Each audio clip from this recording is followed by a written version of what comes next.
Hi everyone, this is Dan Stolebarger back up in chilly Hayden Lake, Idaho. It's time for our KFIR Middle East update. It's the week of November 4th. And let me remind you to make sure that you go to our website at holygroundexplorations.com and click on the Middle East update on the bottom right hand side, and you can access the PDF that I think is very important because many times I can't get to all of our information, plus it comes with pictures. So hey, check that out. Remember, all of our information is kind of coming to you through the voice of Israel, the lenses of Israel. So let's jump in right away for the issues of our week. We'll start with the whole thing with UNESCO's World Heritage Committee. Remember the renaming of the Temple Mount in Jerusalem and whatever. But shortly after the committee passed another resolution ignoring Jewish and Christian ties to both Jerusalem and the Temple Mount, the Pope Francis, publicly declared that Jerusalem is indeed central to Judaism and promised by God to the Jewish people. Once again, this UNESCO resolution is not binding, but I found it interesting that those that actually abstained or voted nay, not just abstained, kind of want to give them credit regarding this UNESCO vote. Tanzania and the Philippines voted against the resolution. And then one last piece of news for all of you that have been to Israel, and you know how annoying the Islamic call to worship can be, and how it always comes at the most inappropriate times. Know what I'm talking about? Well, a Jewish mayor in central Israel in the city of Lod has decided to fight back and has made it known that they will broadcast Jewish prayers over the loudspeakers until the mosque lower their volume to their calls of prayer. So in order to fight the noise, Revivo, that's his name, the mayor says the city will blast out the seminal Jewish Shema Israel, Hear O Israel, that prayer to drown out the Muslim call. So we'll have dueling calls to prayer, only in Israel. Well, back to UNESCO, and this is what I entitled, Oops, you need to see this picture. Centuries before they tried to cover things up and deny it, Muslims carved a Jewish link to the Jerusalem, to the temple in Jerusalem, to the mosque. As you can see, this is inscription, 9th or 10th century.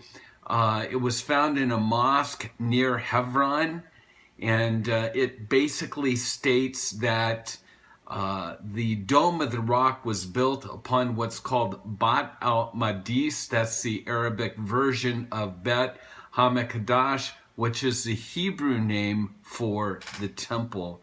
And archaeologists tell us that there's plenty of evidence that early Islam was very much influenced by Judaism. So their own inscription, in a sense, links the Golden Dome, the Dome of the Rock, to the Jewish temple.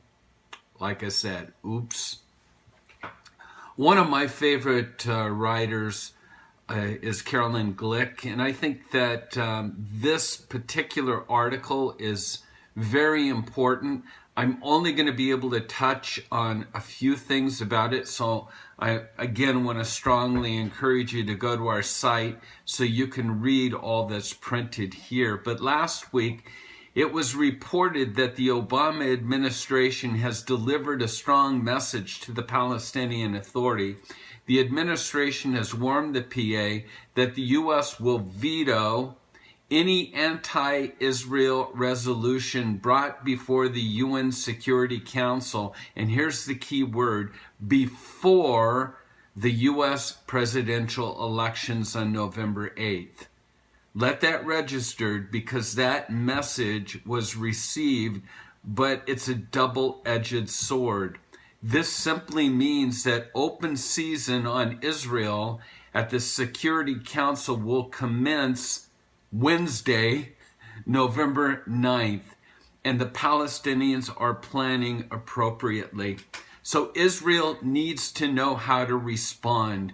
What we've been saying over the last few weeks is this big concern about what Obama will do to save his legacy. We know that he's upset over the fact that during his 8 years, he's failed in creating the two-state solution. So many feel that this lame duck session, he's just going to go. He's going to go off. He's going to go. He is going to do and say things that will create major issues with this whole the UN, Palestine, the Palestinian Authority, and Israel. And so stay tuned. We've been talking a lot about this, but as Carolyn's article, and I'm going to leave the rest for you to read, she suggests they need to find another option, another person that can veto, because unlike UNESCO, what their statements are not binding. The UN Security Council is binding. And over the many years, Israel could absolutely count on the veto of the United States in any of issues such as this. But don't be surprised. In fact, I should quote one thing. It was reported that reports to date, it appears that shortly after the U.S. elections on November 8th, the Malaysians or the Egyptians will submit a Palestinian-backed resolution that defines Israeli communities in United Jerusalem, Judea, and Samaria as illegal. And if this resolution is brought to a vote, then the issue will be, don't be surprised if Obama and the U.S. veto it. And so this is like, well, what's Israel going to do? Because this would become binding. This would give the UN the ability to force a two-state solution. And in the back, we've seen this coming. And so in this next article, I found it interesting as we were reading about what could this option be. And the next picture you'll see that's labeled back in the USSR is Putin and Benjamin Netanyahu.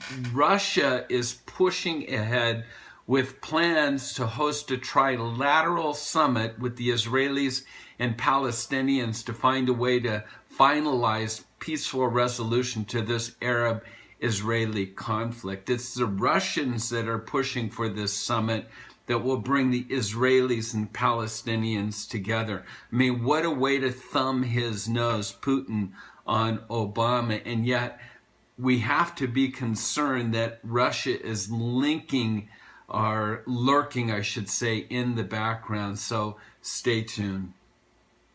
And then, because we're running out of time, I try to keep this under 10 minutes. Never slumber, fall asleep, don't be caught off guard. This is entitled Warning. Former IDF Intelligence Director Major General Amos Yadin writes on both fronts that Hezbollah and Hamas have institutionalized and taken on characteristic of states. They have not given up on their intent to destroy Israel, and both organizations regard military conflict as a central path to achieve this goal. Stopping them requires strong deterrence and damage to what is taking place right now, and that's their respective military buildups. So the issue is still there. The threats are still there. We must not fall asleep regarding all of this. And then I encourage you to go to our Torah portion. We do have a KFIR a Torah study page on Facebook. Check it out. This is the week about Noah, and so I've included some thoughts about Noah there. And then our quotables really come from our KFIR reading for this week.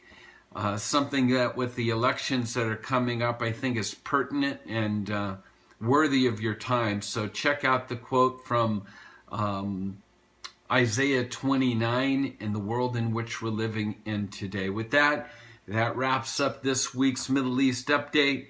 God bless you all. Next week, we'll be bringing this update to you from Australia. Sharon and I will be going to Australia in order to talk about all things Israel and why Christians should support Israel and what's going on in the Middle East at a couple venues, one in Calgary Baptist Church, and the other one in Mandurah, which is First Church Mandurah. We'll be there a week at a time, so please keep us in your prayer. Shalom, and God bless you all. And pray for this Tuesday in regards to the elections. We know that God is not going to be kept off guard or caught off guard, but what a time for the church to take a stand in the days in which we're living. Shalom, and God bless you all.